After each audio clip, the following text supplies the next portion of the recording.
11 craziest moments of the show 90 Day Fiancé. There's inevitably going to be friction with a show like 90 Day Fiancé, with the premise of the show being couples having just 90 days to choose if they want to get married before the visas of the foreign partner expires. That's certainly some pressure. While many couples on the show have said "I do" and remain married, it wasn't without its fair share of drama. 1.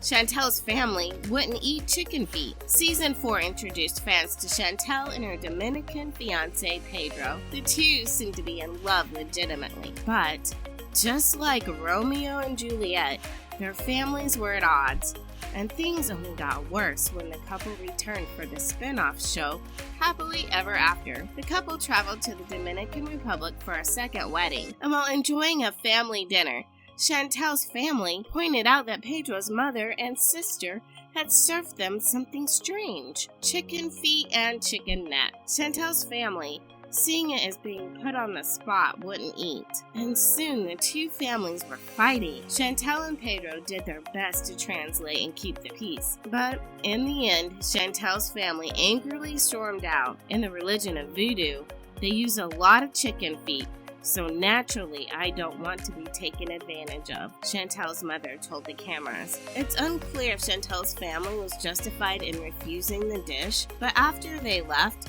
Chantel and Pedro's family finished their dinner, and Chantel pointed out that Pedro's mother and sister didn't even eat the chicken feet themselves. 2. Anfisa learned George met with divorce lawyers during filming. In Season 4, George welcomed his Russian-born fiancé, Anfisa, to California, and quickly their relationship was in trouble, as published by gossip magazines. Both their families didn't gel well, and it appeared Anfisa was only in the relationship money. Once George told the truth about not being a millionaire like he claimed he was, their relationship began to collapse. Despite this, the two married and went on to star in the spin-off Happily Ever After. But one episode showed George and his sister Lourdes met with a lawyer to consider George's divorce options. Then, a few episodes later, a producer brought up the meeting to the couple. "When is the last time you talked to Lourdes?" asked the producer. "Was it when you went to the divorce lawyers?" Anfisa couldn't believe it and asked George to come clean, though George initially lied. "I didn't go to no lawyers," he said. "What are they talking about?" Then footage was shown of George and his sister talking to a lawyer about getting a divorce. Anfisa, not falling for her husband's claims, said, "You're just making yourself look stupid right now." 3. Lita and Eric argue about child support. In Season 6, Indonesian beauty queen Lita brought her young son to Wisconsin to be with fiancé Eric. Unfortunately, these two families didn't see eye to eye. Lita persisted on moving Eric's daughter out of the apartment they shared, and complained about Eric's responsibility to pay child support for his other kids. After which, when Eric wasn't able to buy Lita the big budget furniture she wanted, their family drama came to a cringy climax. "You're effing child support and Tasha's going to live with us?" Lita yelled, voicing her concerns.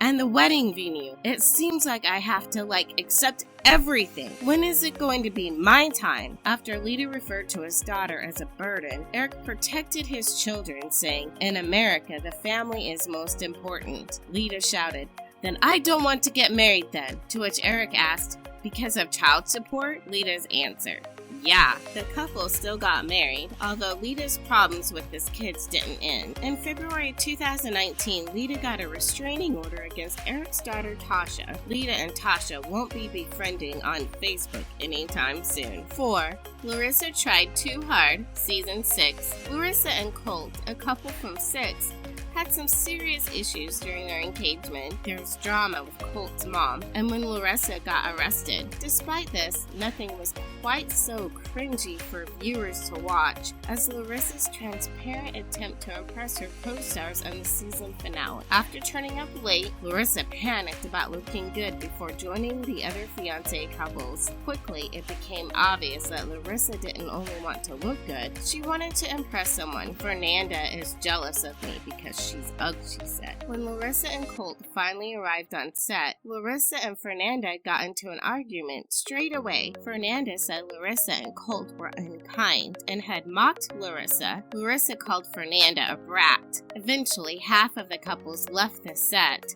And when Fernanda and John walked away, Larissa called after her, telling her to buy a butt. The interaction was cringy and awkward, but made for great TV. 5. Mark scolded his 19-year-old fiancée, Nikki, like a little girl. Nikki and Mark's relationship was odd from the very beginning. The two, who were in season 3, had a large age gap. She was 19 and he was 58. Given his age, he could have easily passed as her dad. Mark seemed to treat Nikki more like a daughter than a fiancée, and this attitude started at the beginning of the season. When Mark picked up Nikki from the airport, Nikki was impressed by the sights from the car window. At one point, she touched the window. "You putting fingerprints on my windows?" Mark asked. Nikki looked at him, confused. He asked her not to put her fingers on the windows, and that this was a rule he had for his kids. Nikki put her whole hand on the window in response,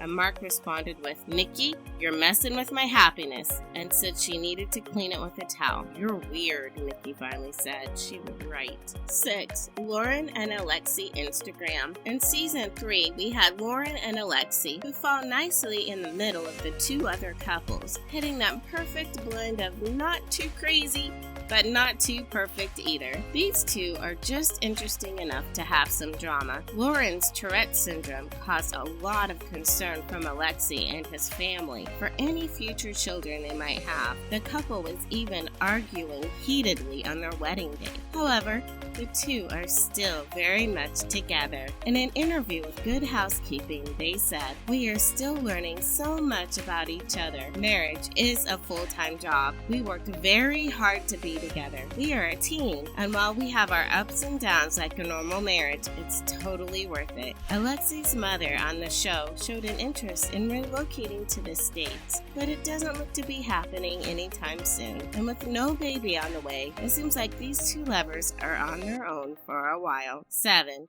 Asin stole Nicole's money. And not so shocking news, Asin took Nicole's money from the business they were working on together. The couple is still together after the cheating and the fraud, but who knows what the future will hold. A trip to Morocco? 8. Angela put her finger in Rachel's face during the show Tell All. While most of the uncomfortable moments on 90 Day Fiancé happened between couples and their families, some of the most feisty fights occurred on the Tell All episodes in Season 2 of the spinoff. Before the 90 days, the American cast members discussed Darcy's relationship. Rachel, who traveled to England that season to marry John, told Darcy, "Your relationship is nothing but a blame game." Darcy appeared to concur, although Angela, who traveled to Nigeria to meet with her and now ex-fiancé Michael, jumped in to defend them. He retorted, "She said you don't know anything about the relationship. I mean, you don't.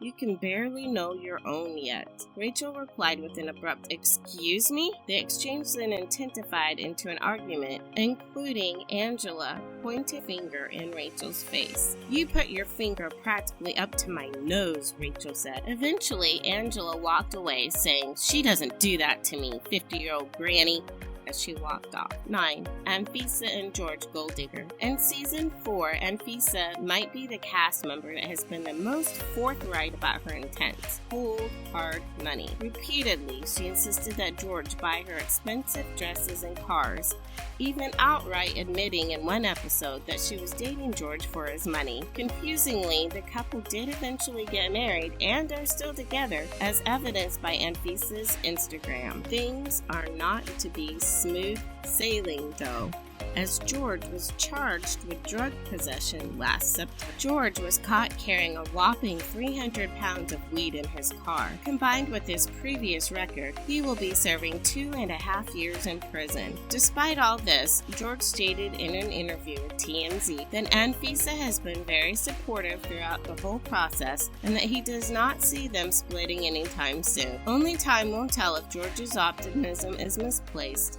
but who knows. The two have lasted much longer than any onlookers would have anticipated. Maybe there's a light at the end of the tunnel for them. 10. Married. Right off the bat, there's a flurry of problems and accusations just in the intro montage. I'm going to be Sasha's third wife, and this is his third child with another woman, but we're going to last.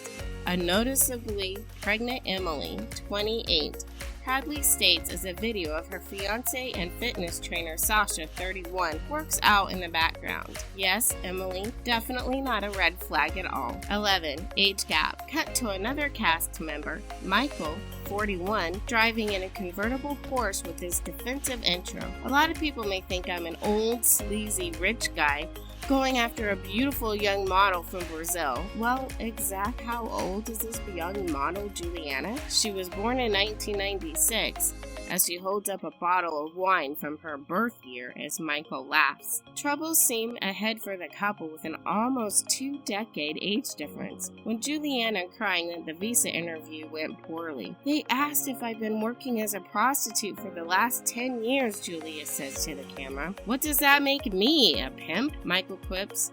And finally, we see the moment each teaser trailer had been holding up as the best line of the season. No, she's not a prostitute. Have the 90-Day Fiancé gods answered our prayers? Do we have another Mark and Nikki on our hands? 12. In contrast, the same-age couples this season have much more reasonable storylines, but not too reasonable because this is, of course, 90-Day Fiancé. Anna and Marcel, both 38, have to use a digital translator app to communicate a la Paul and Karine. The clumsily cute duo seems like a good fit, despite the language barrier, and Marcel saying how he was trying to keep Anna's children from a previous relationship a secret from his family. If we've learned anything about secret keeping from the 90-Day Fiancé franchise, it's that nothing stays hidden for long. I mean, come on, Summit, you were going to pretend you weren't married? Tanya and Sejun, both 29,